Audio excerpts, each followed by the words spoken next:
भारत पाकिस्तान के बीच सीज़फायर की घोषणा के बाद देश में हालात सामान्य हो रहे हैं, साथ ही सियासत भी तेज हो गई है। केंद्र लगातार संसद का विशेष सत्र बुलाने की मांग कर रही है। हिमाचल सरकार के कैबिनेट मंत्री विक्रमादित्य सिंह ने भी मांग का समर्थन किया है। साथ ही विक्रमादित्य सिंह ने तुर्की से सेब के आयात पर रोक लगाने की भी मांग की है। हिमाचल प्रदेश सरकार में कैबिनेट मंत्री विक्रमादित्य सिंह ने कहा कि पहलगाम आतंकी हमले के बाद भारत की ओर से पाकिस्तान के अंदर आतंकी ठिकानों पर की गई कार्रवाई को पूरा देश ने सराहना की है। उन्होंने कहा कि इस मसले पर पूरा देश एकजुट है और प्रधानमंत्री नरेंद्र मोदी के साथ है। भारतीय सेना की ओर से निर्णायक कार्रवाई की गई है। पूरा देश चट्टान के साथ उनके साथ खड़ा है, लेकिन सीज फायर को लेकर अमेरिकी राष्ट्रपति के बयान पर कोई स्पष्टता नहीं आई है। प्रधानमंत्री की ओर से देश के नाम दिए गए संबोधन में भी इस पर स्पष्ट कुछ नहीं कहा गया। लिहाजा कांग्रेस लगातार मांग कर रही है कि संसद का विशेष सत्र बुलाया जाना चाहिए। वहीं तुर्की से आयात को लेकर विक्रमादित्य सिंह ने कहा कि चीन के साथ साथ तुर्की ने भी युद्ध जैसे हालातों में पाकिस्तान का साथ दिया है। ऐसे में तुर्की से आने वाले सेब पर रोक लगा देनी चाहिए। उन्होंने कहा कि इसका सबसे ज्यादा दुष्प्रभाव हिमाचल से हुए बागवानों पर पड़ रहा है। उन्होंने कहा कि मुख्यमंत्री और सरकार इस हमले को साथ उन्होंने एक बार फिर से इस सभी मसलों पर बातचीत के लिए जल्द से जल्द लोकसभा का विशेष सत्र बुलाने की मांग की है। तो देखिए, जो पूरा प्रकरण पिछले कुछ दिन से भारत की सीमाओं पे घटा है और जिस तरीके से ये सारी शुरुआत जो पहलगाम में आतंकवादी हमला हुआ है उसके फलस्वरूप भारतीय सेना ने जो पाकिस्तान के अंदर आतंकी ठिकाने हैं उनके ऊपर जो कार्रवाई करी है उसको पूरे देश ने सराहा है। ये कोई राजनीतिक का मसला नहीं है। इसमें हमने पहले भी कहा है और आज भी हम इस बात को दोहरा रहे हैं कि देश के 140 करोड़ लोग और प्रदेश के 70 लाख लोग इस विषय पर एकजुट है। हमारे देश के आदरणीय प्रधानमंत्री जी के साथ है और उसके साथ साथ जो हमारी आर्म्ड फोर्सेस है उनके साथ पूरी चट्टान की तरह खड़े हैं। और इसमें निर्णायक कार्यवाही हमारी भारतीय सेना द्वारा और सभी आर्म्ड फोर्सेस द्वारा, चाहे वो थल सेना है, चाहे वो वायु सेना है, चाहे वो नेवी है, उनके माध्यम से कोऑर्डिनेटेड तरीके से करवाई गई है और निश्चित तौर से इस पे हम सबको गर्व है। जिस तरीके से अमेरिका के राष्ट्रपति ने इसमें जो बात रखी है, जो उन्होंने सीज़ फायर की बात करी है और हमारे आदरणीय प्रधानमंत्री श्री नरेंद्र मोदी जी ने पिछले कल जो देश को संबोधन दिया उसमें क्लैरिटी से इस बारे में बात नहीं हुई है।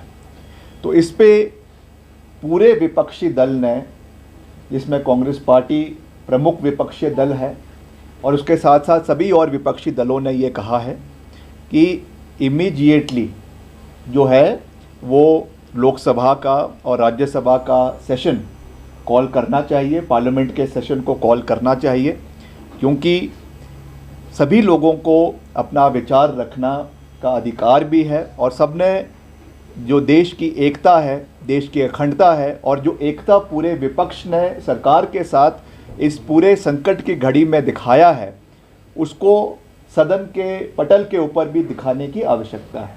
इसीलिए ये स्वाभाविक है कि लोकसभा का सेशन इमीडिएटली कॉल होना चाहिए और सब वहाँ पर अपनी बात को रखें, किस तरीके से आगे हमने अपनी नीति को बनाना है, किस तरीके से नीति को तय करना है। ये हमारे जो देश के नेता हैं, चाहे वो पक्ष के हैं चाहे वो विपक्ष के हैं, वो इसके ऊपर अपनी चर्चा करें और हमारी आने वाले समय में क्या नीति रहेगी। क्योंकि अभी भी प्रधानमंत्री जी ने कल अपने अभिभाषण में ये बात करी है कि हमने सीज़ फायर को परमानेंटली बंद नहीं किया है। ये पाकिस्तान के रिस्पॉन्स पे तय होगा कि आने वाले समय में किस तरीके से हमारी आर्म्ड फोर्सेस आने वाले समय में जो है वो कार्रवाई करती है। तो ये इंटरिम एक तरफ से सीज़ फायर की बात की गई है, मगर उसमें जिस तरीके से जो ट्वीट्स और जो बयान अमेरिका के राष्ट्रपति के विषय से आए हैं, ये सब चीज़ें निश्चित तौर से इसके ऊपर विचार मंथन होना चाहिए। तो उस दृष्टि से लोकसभा का सदन आने वाले समय में जो है वो कॉल होना चाहिए। जहाँ तक इसमें सेब के इंपोर्ट की बात है, बहुत चिंता का विषय भी है। वैसे तो हम तो पहले से ही कह रहे हैं कि हिमाचल, क्योंकि एक फ्रंट लाइन में हिमाचल का सेब पूरे देश के अंदर जाता है, और जिस तरीके से जो हमारी इंपोर्ट ड्यूटीज़ देश की है, जब भी उसमें जो है वो कमी होती है तो उसका सीधा नुकसान वो हिमाचल को होता है। उस दृष्टि से चाहे वो अमेरिका का सेब है, चाहे चीन का है, और आज के परिप्रेक्ष्य में जो तुर्की का सेब जो भारत में आ रहा है, ये भी एक चिंता का विषय बन रहा है। निश्चित तौर से आप देख रहे हैं, और पूरा देश इस चीज़ को देख रहा है, पूरा प्रदेश इस चीज़ को देख रहा है कि कहीं ना कहीं जो हमलावर पाकिस्तान रहा है, उसमें एक टैक्टिकल सपोर्ट जो है वो टर्की का रहा है। चीन का तो रहा ही है, मगर उसके साथ साथ टर्की भी कहीं ना कहीं पाकिस्तान के साथ खड़ा हुआ नज़र आया है। चाहे वो ड्रोन्स का इस्तेमाल की बात है, चाहे वो और टेक्नोलॉजिकल जो चीज़ें टर्की से पाकिस्तान को सप्लाई हुई है, उस चीज़ के मद्देनज़र है। तो निश्चित तौर से जो इतनी भारी मात्रा में भारत के अंदर तुर्की का सेब आ रहा है, और उसका सबसे ज़्यादा नुकसान अगर किसी राज्य को हो रहा है, डायरेक्ट इम्पैक्ट अगर किसी राज्य को उसका हो रहा है, तो वो हिमाचल प्रदेश को हो रहा है। तो उस परिप्रेक्ष्य से मुझे विश्वास है कि हमें इस विषय को पूरी मजबूती से उठाना चाहिए। हमारे मुख्यमंत्री जी इस विषय को निश्चित तौर से उठाएंगे, हम भी इस विषय को उठाएंगे, और जहाँ पर भी मौका लगेगा हम निश्चित तौर से इसके बारे में बात करेंगे कि एक और, जैसा कल प्रधानमंत्री जी ने कहा कि खून और पानी एक साथ नहीं बह सकता है। जहाँ तक इंडस वाटर ट्रीटी की उन्होंने बात करी है, उसको अबेयंस में रखने की बात करी है, उसका भी हम समर्थन करते हैं। क्योंकि जब किसी भी तरीके के स्कर्मिशेस होते हैं, किसी भी तरीके का युद्ध होता है, तो उसमें एक काइनेटिक फोर्स के माध्यम से जो कार्रवाई होती है वो तो होती है, मगर जो बैक चैनल तरीके से, इकोनॉमिक तरीके से और तरीक़ों से जो सैंक्शंस देशों के ऊपर लगाए जाते हैं, वो भी आज के ज़माने में उतने ही महत्वपूर्ण हैं। तो मैं कुल मिलाकर ये बात कह सकता हूँ, क्योंकि ये मसला हमेशा से राष्ट्रहित का है, राष्ट्र की आंतरिक सुरक्षा का है, तो इसमें पूरा देश जो है वो प्रधानमंत्री जी के साथ और जो है सरकार के साथ खड़ा है।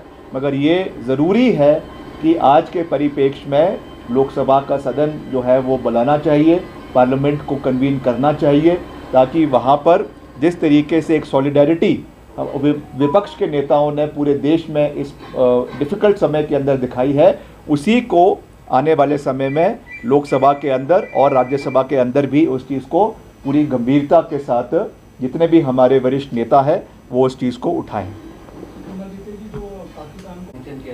हाँ, नहीं, देखिए, ये भी एक चिंता का विषय तो है ही है कि करीबन 2.5 बिलियन का जो है लोन वो इंटरनेशनल मॉनेटरी फंड द्वारा पाकिस्तान को सैंक्शन हुआ है। हालांकि it was in the pipeline for a very long period of time, मगर उसका उस समय सैंक्शन होना, जब इस तरीके की स्कर्मिशेस हमारे देश के साथ हो रही है, वो निश्चित तौर से मुझे विश्वास है कि हमारे राजदूतों ने, हमारी सरकार ने इस विषय को हर राज्यों के साथ और हर देशों के साथ और पर्टिकुलरली अमेरिका के साथ उठाया होगा, उसमें कोई दो राय नहीं है। मगर इन द लॉन्गर रन कैसे हमें इससे बाहर उबरना है, कैसे हमें उनकी फंडिंग को रोकना है, इस पे जो केंद्र सरकार है, हमारे डिप्लोमेटिक चैनल्स है, इसके ऊपर निश्चित तौर से वो कार्रवाई करेंगे। इसमें जो है वो कोई दो राय नहीं है।